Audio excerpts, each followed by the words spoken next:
ఎన్నిక ఏదైనా అక్కడంతా ఏకపక్షమే. పంచాయతీ నుంచి పార్లమెంటు వరకు అదే తీరు. ప్రజలే దేవుళ్ళు అనే ప్రజాస్వామ్యంలో అక్కడ బలవంతుడిదే రాజ్యం. కడప జిల్లాలోని జమ్మలమడుగు, పులివెందుల, కమలాపురం నియోజకవర్గాల్లో రిగ్గింగ్లో మాటున ప్రజాస్వామ్యం ఖూనీ అవుతోంది. ఆ విషయాన్ని రికార్డులు సైతం స్పష్టం చేస్తున్నాయి. ఇలా ఏళ్ల తరబడి ఓటర్లు తమ హక్కుల్ని వినియోగించుకునే అవకాశం రావడం లేదు. అధికారులు మాత్రం యథావిధిగా పటిష్ట బందోబస్తు ఏర్పాటు చేస్తామని మరోసారి పాతపాటే పాడుతున్నారు.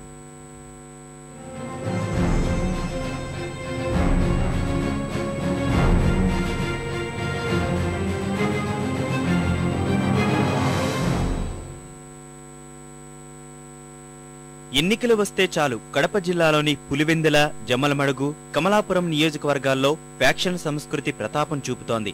నాయకుల అనుచర గణం కనుసైగల్లో ఎన్నికల తంతు ముగుస్తోంది. జమ్మలమడుగు నియోజకవర్గంలో కొన్నేళ్లుగా అధికార పార్టీ నేతల సొంత గ్రామాల చుట్టూ ఉన్న 8 పంచాయతీల్లో వారి మాటకు ఎదురులేదు.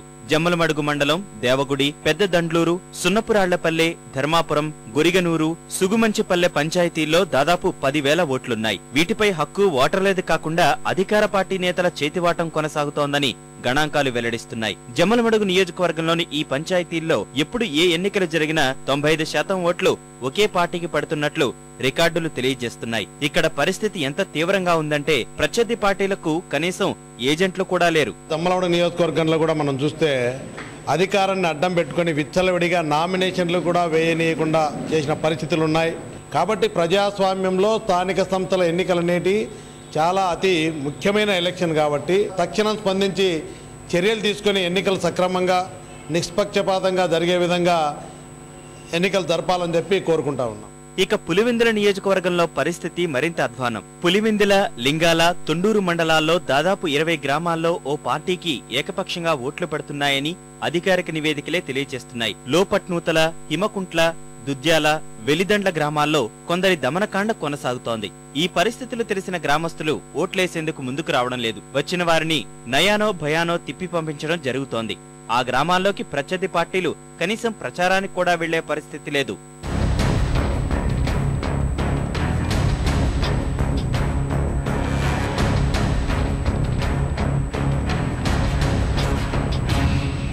కమలాపురం నియోజకవర్గంలో కొగటం, పెద్దచెప్పలి, చిన్నమరాజుపల్లె గ్రామాల్లో కూడా ఇదే పరిస్థితి ఉంది. దళితులు ఎక్కువ ఉన్న గ్రామాల్లో పరిస్థితి మరింత దారుణం. అక్కడ పెత్తందారులు ఎవరికి ఓటేయమని చెబితే వారికి ఓటేయాల్సిన దయనీయ పరిస్థితి. సమస్యాత్మక గ్రామాలలో కొన్ని రీసైక్లింగ్ చేసేటువంటి ప్రాంతాలు, గ్రామాలు ఉన్నాయి. ఏకపక్షంగా పోయినసారి ఎన్నికల్లో కూడా జరిగింది. ఇక్కడల్లా కూడా అధికారులు నిష్పక్షపాతంగా వ్యవహరించుంటూ జరిగేటివి కాదు. పోలింగ్ కేంద్రాలను ఆయా గ్రామాలను సందర్శించి ఎక్కడికక్కడ ఫోర్స్ను ఏర్పాటు చేసి ప్రజాస్వామ్య విలువను కాపాడాలని చెప్పేసి విజ్ఞప్తి చేస్తా ఉన్నాం.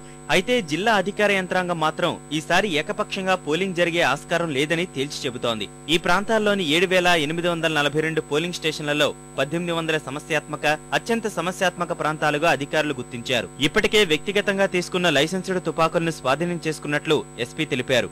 డివిజన్ స్థాయిలో పొలిటికల్ పార్టీస్ తో మీటింగ్ పెట్టుకుని మీ ఆలోచన మేరకు ఎక్కడన్నా ఇబ్బంది ఉండబోతుందా, ఉంటే ఏ కారణం చేత ఆ కారణాలు కూడా తెలియజేయమని చెప్పడం జరిగింది. మేము దాన్ని అనలైజ్ చేసుకుని నిజంగా అక్కడ ట్రబుల్ ఏమైనా ఉంటుంది అనుకుంటే తప్పకుండా వాటిని హైపర్ సెన్సిటివ్ కింద పెట్టి వాటిని అక్కడ మైక్రో అబ్జర్వర్ పెట్టాలా, ఏం పెట్టాలనేది మేము నిర్ణయం తీసుకుంటాం. 2006లో జరిగిన పంచాయతీ ఎన్నికల సమయంలోనూ శాంతి భద్రతలపై అధికారులు హామీలు ఇచ్చారు. అయితే చాలా చోట్ల దౌర్జన్యాలు, అపహరణలు జరిగాయి.